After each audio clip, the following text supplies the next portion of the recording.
Have you ever wondered what happens when someone you trust completely turns out to be something else entirely? When the person sitting across from you at dinner, sharing your bed, or working beside you every day isn't who they claim to be? Tonight, I'm going to tell you about Sarah Chen, a woman who discovered that her husband of 3 years had been systematically replacing every aspect of her life, piece by piece, until she barely recognized her own existence. This isn't just another story about deception or betrayal. This is about something far more sinister, something that challenges everything we think we know about identity, manipulation, and the people we allow into our most private spaces. By the end of this video, you'll understand exactly how someone can infiltrate your life so completely that you question your own sanity. And more importantly, you'll learn the warning signs that Sarah missed, signs that could save you from experiencing the same nightmare. But before we dive into Sarah's terrifying ordeal, let me tell you why this story matters more than you might think. Over the past 2 years, I've documented dozens of cases similar to Sarah's, and what I've discovered is that this type of systematic replacement and manipulation is happening more frequently than anyone realizes. The techniques being used are sophisticated, calculated, and designed to break down a person's sense of reality over months or even years. Sarah's story begins in the spring of 2019 when she met Marcus at a coffee shop in downtown Portland. She was a graphic designer, recently divorced, and finally ready to start dating again after a difficult breakup. Marcus seemed perfect. He was charming, attentive, and shared many of her interests. He claimed to work in tech consulting, which explained his frequent travel and flexible schedule. What Sarah didn't know was that Marcus had been watching her for weeks before their seemingly chance encounter. The first sign that something wasn't right came 3 months into their relationship. Sarah noticed that her favorite coffee shop had changed their blend. When she mentioned it to the barista, they looked confused and told her they'd been serving the same blend for over 5 years. Sarah brushed it off, thinking her taste buds were just adjusting to something new. But this was just the beginning. Over the next few weeks, Sarah started noticing other small changes. Her usual grocery store seemed to have rearranged their produce section. Her neighbor's dog, which had always been friendly, now barked aggressively whenever she walked by. Even her own apartment felt different somehow, though she couldn't pinpoint exactly what had changed. Marcus was incredibly supportive during this confusing time. He suggested that stress from her demanding job might be affecting her perception of things. He encouraged her to take breaks, to rely on him more, to let him handle some of the daily decisions that seemed to be overwhelming her. Sarah, grateful for his understanding, began to lean on him more and more. What Sarah didn't realize was that Marcus had been methodically replacing elements of her daily routine. He had connections at her coffee shop through a friend who worked there part-time. A small bribe ensured they would switch to a different blend when Sarah wasn't looking and act confused when she mentioned it. He had befriended her neighbor and convinced them to train their dog to react aggressively to Sarah specifically, claiming it was for a harmless prank. But the most disturbing part was what he was doing to her apartment. Marcus had convinced Sarah to give him a spare key after just 2 months of dating, claiming he wanted to surprise her with romantic gestures. Instead, he used this access to make subtle changes to her living space. He would move furniture slightly, replace items with nearly identical but slightly different versions, and even change out photographs for ones that looked similar but weren't quite the same.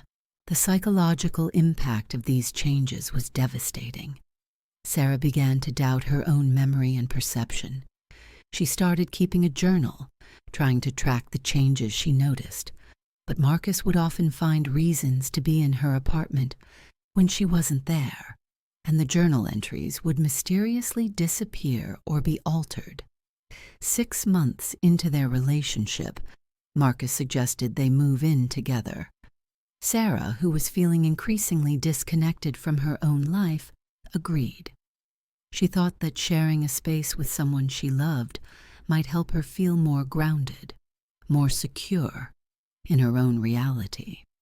This decision would prove to be exactly what Marcus had been working toward all along. The new apartment was beautiful, and Marcus had handled most of the lease negotiations and moving arrangements. He explained that his work connections had helped them get a great deal on the place. What Sarah didn't know was that Marcus had specifically chosen this apartment because it was in a building owned by someone who owed him a favor, someone who would be willing to make certain accommodations for his unusual requests. Living together, the replacements became more frequent and more personal. Sarah's clothing would gradually disappear from her closet, replaced with similar but slightly different items. Her favorite books would vanish, substituted with different editions or entirely different titles. Even her toiletries and personal care items would be swapped out for alternatives that looked almost identical, but weren't quite the same. Marcus had developed a sophisticated system for these replacements. He would photograph everything in Sarah's possession, then find the closest possible alternatives.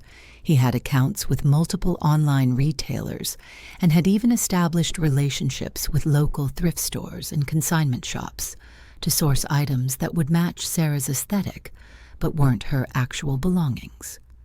The most chilling aspect of Marcus's plan was how he documented everything. He kept detailed records of every replacement, every change he made to Sarah's environment. He photographed her reactions, noted her emotional responses, and tracked how long it took her to notice each alteration. This wasn't random cruelty. This was a calculated experiment in psychological manipulation. Sarah's friends and family began to notice changes in her behavior. She seemed anxious, paranoid, and increasingly dependent on Marcus for validation of her own experiences. When she would mention feeling like something was different or wrong, Marcus would gently suggest that she might be overworked or stressed. He began subtly encouraging her to distance herself from people who might question what was happening, claiming they didn't understand the pressure she was under. The isolation was gradual, but effective. Sarah found herself spending less time with friends, declining invitations to social events, and relying more heavily on Marcus for companionship and emotional support. He had successfully positioned himself as the only person who truly understood what she was going through, the only one who could provide comfort during her confusing experiences. But Marcus made one critical mistake. In his obsession with documenting his experiment, he had been keeping physical records of his activities. Hidden in a locked filing cabinet in their shared home office was a comprehensive record of every replacement, every manipulation, every calculated step in his systematic destruction of Sarah's sense of reality. The discovery of these records would change everything, but that moment was still months away. For now, Sarah continued to live in a world where nothing was quite what it seemed, where her own perceptions couldn't be trusted, and where the person she loved most was the architect of her psychological torment. As we continue with Sarah's story, you'll see exactly how she began to piece together the truth about what Marcus was doing, and more importantly, how she managed to escape from a situation that had completely consumed her life. The techniques she used to verify her own reality and rebuild her sense of self are strategies that anyone can use if they find themselves in a similar situation. The turning point came on a Tuesday morning in November when Sarah woke up feeling different, not physically different, but mentally clearer than she had felt in months. She couldn't explain why, but something about the crisp autumn air and the way the light filtered through their bedroom window made her feel more alert, more present in her own life than she had been in a long time. Marcus had left early for a business trip to Seattle, something that had become increasingly common. Sarah found herself alone in their apartment for the first time in weeks, and the silence felt both peaceful and unsettling. She made her coffee using the machine Marcus had bought for them, but something about the taste seemed off. Not wrong exactly, just not quite right. Standing in their kitchen, Sarah looked around with fresh eyes. The apartment was beautiful, tastefully decorated, filled with items that reflected her style perfectly. But as she examined each piece more carefully, a strange feeling began to creep over her. Everything looked like something she would choose, but nothing felt like something she had actually chosen. She walked into their bedroom and opened her closet. Row after row of clothing hung neatly organized by color and style. The clothes were exactly her size, exactly her aesthetic, exactly what she would want to wear. But as she ran her hands along the fabric of a dress she thought she remembered buying, she realized she couldn't actually recall purchasing it, or the one next to it, or most of the items in her closet. Sarah pulled out her laptop and began searching through her email accounts, looking for purchase confirmations, receipts, any evidence of buying these items. What she found was disturbing. There were confirmation emails for clothing purchases, but they were from stores she had never visited, for items she didn't remember ordering. The credit card statements showed charges that matched the emails, but Sarah had no memory of making these purchases. Her hands trembling slightly, Sarah began to methodically go through every room in their apartment. She photographed items that felt unfamiliar, made notes about things that seemed wrong or out of place. The exercise was exhausting and deeply unsettling, but it was also clarifying. For the first time in months, Sarah felt like she was taking control of her own reality. In the bathroom, she discovered that her usual brand of shampoo had been replaced with a nearly identical bottle from a different manufacturer. The differences were subtle, but unmistakable once she looked closely. The font on the label was slightly different. The consistency of the product wasn't quite the same. Even the scent was just a little off. Sarah spent the entire day documenting these discoveries, building a comprehensive record of everything that felt wrong or unfamiliar in her own home. By evening, she had filled dozens of pages with notes and taken hundreds of photographs. The evidence was overwhelming, but it was also confusing. Who would do this? And why? The answer to that question was hiding in plain sight, locked away in Marcus's filing cabinet in their home office. Sarah had noticed the cabinet before, but had never thought to question why Marcus kept it locked. He had mentioned it was for important work documents, confidential client information that needed to be secured. Sarah had respected his privacy and never pressed the issue. But now, standing in the doorway of their home office, Sarah found herself staring at that locked cabinet with new eyes. Marcus had been the constant in her life during all these confusing months.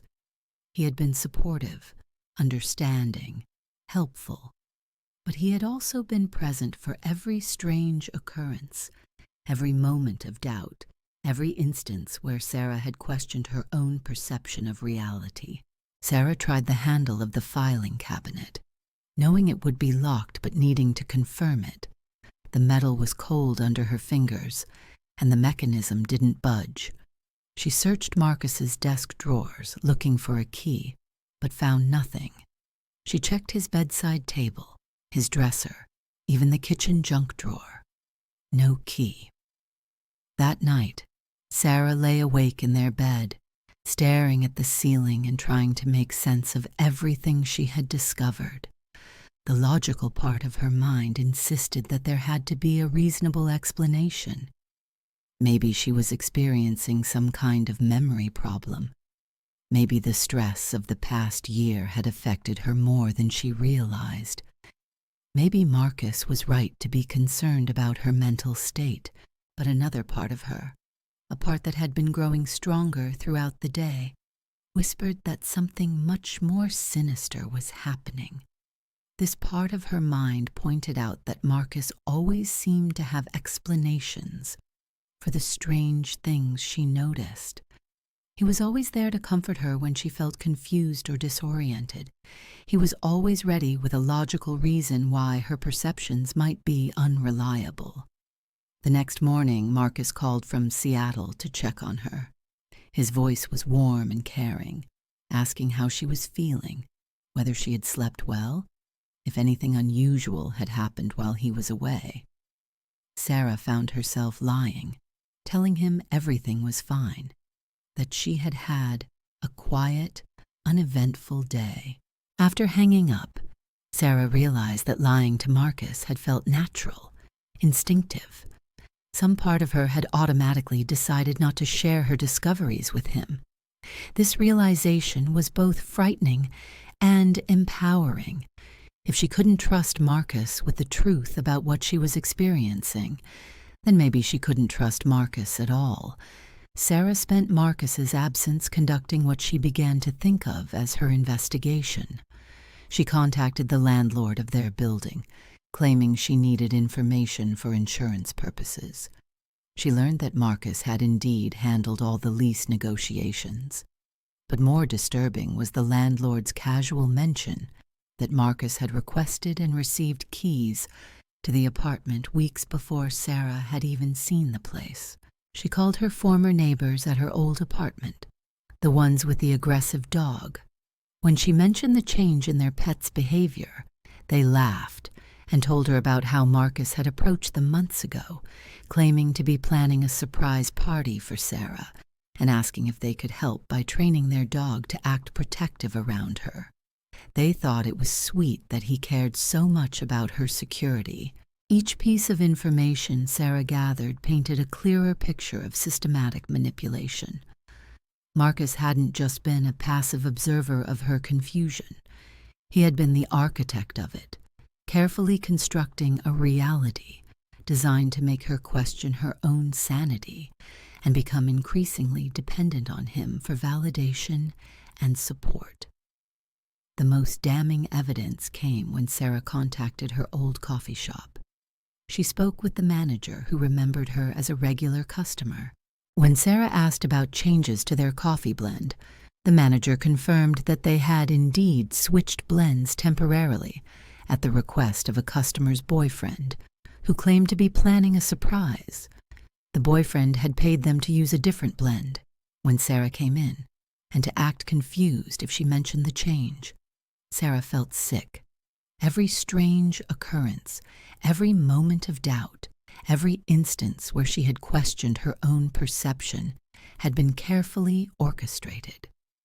Marcus had been gaslighting her on an industrial scale, using elaborate props and multiple accomplices to make her believe she was losing her grip on reality. But knowing the truth and proving it were two different things. Sarah needed concrete evidence, something that would demonstrate beyond any doubt what Marcus had been doing. She needed to get into that locked filing cabinet. Sarah began planning her approach carefully. Marcus wouldn't return from Seattle for 2 days, giving her time to figure out how to access his records. She researched lockpicking tutorials online, ordered a basic lockpicking set for same-day delivery, and spent hours practicing on other locks around the apartment. The filing cabinet lock was more sophisticated than the practice locks, but after several hours of patient work, Sarah finally heard the satisfying click of the mechanism disengaging. Her hands were shaking as she pulled open the drawer, not knowing what she would find, but certain it would change everything. What she discovered was worse than she had imagined. Marcus had kept meticulous records of his manipulation campaign. Every replacement was documented with before and after photographs. Every interaction was recorded with detailed notes about Sarah's emotional responses. Every accomplice was listed with contact information and payment records. The files were organized with disturbing precision. Each folder was labeled with dates and categories: clothing replacements, apartment modifications, social circle manipulations, psychological response tracking. Sarah's hands trembled as she flipped through page after page of documentation that read like a scientific study, with herself as the unwitting test subject. In the folder marked Phase 1 Implementation, Sarah found photographs of her original belongings alongside identical-looking replacements. Marcus had sourced items that were so similar to her actual possessions that the differences were nearly imperceptible. A blue sweater with slightly different button spacing, a coffee mug with the same design but a subtly different shade of ceramic, books that looked identical but were different editions with altered page layouts. But it was the folder labeled Behavioral Analysis that truly horrified her. Marcus had been tracking her psychological state with the dedication of a researcher conducting a clinical trial. He had charts documenting her sleep patterns, mood fluctuations, and social interactions. He had recorded how long it took her to notice each replacement, how she reacted to the changes, and how effectively his gaslighting techniques were working to make her question her own perceptions. Sarah found detailed notes about her conversations with friends and family, including strategies Marcus had developed to isolate her from potential support systems. He had identified which people in her life were most likely to notice changes in her behavior and had systematically worked to distance her from those individuals. He had even kept a ranking system of her relationships, categorizing people as threats to project continuity or useful for reinforcement. One particularly chilling document outlined Marcus's long-term goals for what he called the replacement project. The plan was divided into phases, each designed to progressively break down Sarah's sense of identity and reality. Phase 1 involved replacing physical objects in her environment. Phase 2 focused on manipulating her social relationships and support systems. Phase 3, which was still in progress according to the timeline, involved replacing Sarah's memories and personal history through more sophisticated psychological manipulation. The final phase, labeled Complete Integration, detailed Marcus's plan to have Sarah committed to a psychiatric facility, claiming she was suffering from severe delusions and paranoia. Once she was institutionalized, Marcus would have complete control over her life, her finances, and her identity. The documents showed that he had already begun laying the groundwork for this outcome, building a case history of her supposed mental instability through carefully documented incidents and witness statements from his accomplices. Sarah realized with growing horror that Marcus had been preparing to erase her entirely, to replace her authentic self with a version that existed only under his control. The systematic nature of his plan revealed a level of premeditation and cruelty that went far beyond ordinary manipulation or abuse. This was psychological warfare conducted with scientific precision. Among the documents, Sarah discovered that she wasn't Marcus's first victim. There were references to previous projects, including detailed postmortems analyzing what had worked well and what could be improved in future implementations. Marcus had been refining his techniques through multiple relationships, treating each woman as a test case in his ongoing research into psychological control and manipulation. The evidence showed that Marcus had spent months studying Sarah before their first meeting, learning her routines, preferences, and vulnerabilities. He had cultivated relationships with people in her orbit, establishing the network of accomplices he would later use to execute his plan. Their supposedly chance encounter at the coffee shop had been carefully orchestrated after Marcus had determined the optimal time and location to approach her. Sarah found receipts for payments to various accomplices, including the coffee shop employee, her former neighbors, and even some of her acquaintances who had unknowingly participated in Marcus's scheme. The amounts were small, often disguised as payments for legitimate services, but the pattern was clear.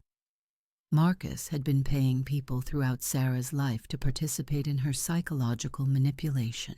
Most disturbing of all was a folder containing detailed psychological profiles that Marcus had compiled on Sarah. He had analyzed her childhood trauma, her insecurities, her fears, and her hopes, then designed his manipulation strategy to exploit each vulnerability. The profiles read like case studies from a psychology textbook, complete with diagnostic assessments and treatment recommendations that were actually instructions for emotional manipulation. Sarah discovered that Marcus had been recording their private conversations, using sophisticated audio equipment hidden throughout their apartment. He had transcripts of intimate moments, personal confessions, and vulnerable conversations that he had analyzed for psychological insights. These recordings had allowed him to refine his approach, adjusting his manipulation techniques based on her responses to different types of pressure and support. The filing cabinet also contained financial documents that revealed the scope of Marcus's deception. He had been systematically gaining access to Sarah's accounts, credit cards, and financial information. The apartment lease was structured to give him legal claim to the property, and he had been building a financial framework that would allow him to control her assets once she was declared mentally incompetent. Sarah found evidence that Marcus had been corresponding with legal professionals, exploring the process for obtaining guardianship over someone deemed mentally unfit. He had been researching psychiatric facilities, comparing their security measures and treatment protocols. The documents showed that he had already identified the facility where he planned to have Sarah committed, and had begun establishing relationships with staff members who might be sympathetic to his claims about her mental state. But perhaps most chilling was Marcus's detailed timeline for the final phase of his plan. He had calculated exactly when Sarah's psychological resistance would be sufficiently weakened to implement what he called the transition.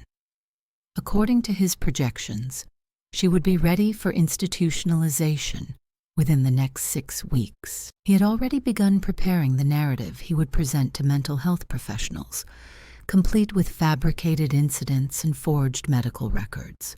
The documentation revealed that Marcus had been working with a small network of individuals who specialized in this type of long-term psychological manipulation. They shared techniques, compared results, and even collaborated on particularly challenging cases. Sarah realized she had stumbled onto something far larger than one man's twisted obsession. This was an organized effort involving multiple perpetrators and victims. Sarah photographed every document, every chart, every piece of evidence in the filing cabinet. She uploaded the images to a secure cloud storage account and sent copies to multiple email addresses she created for backup. She knew that this evidence would be crucial, not just for her own escape, but potentially for helping other victims and stopping this network of manipulators. As Sarah worked through the night documenting the contents of the filing cabinet, she felt a complex mixture of emotions. The horror of discovering the extent of Marcus's deception was overwhelming, but there was also a profound sense of relief. For months, she had been questioning her own sanity, wondering if she was losing her grip on reality. Now she knew that her perceptions had been accurate all along. She wasn't crazy. She was being deliberately driven toward insanity by someone who claimed to love her. Sarah's story ended with her escape, but the network Marcus belonged to continues operating. She reported everything to authorities, testified in multiple cases, and helped expose a coordinated system of psychological manipulation that had destroyed dozens of lives. Today, Sarah works with victims of similar abuse, helping them recognize the signs she missed and rebuild their shattered sense of reality. Trust your instincts. Document everything. And remember, if something feels wrong in your life, it probably is.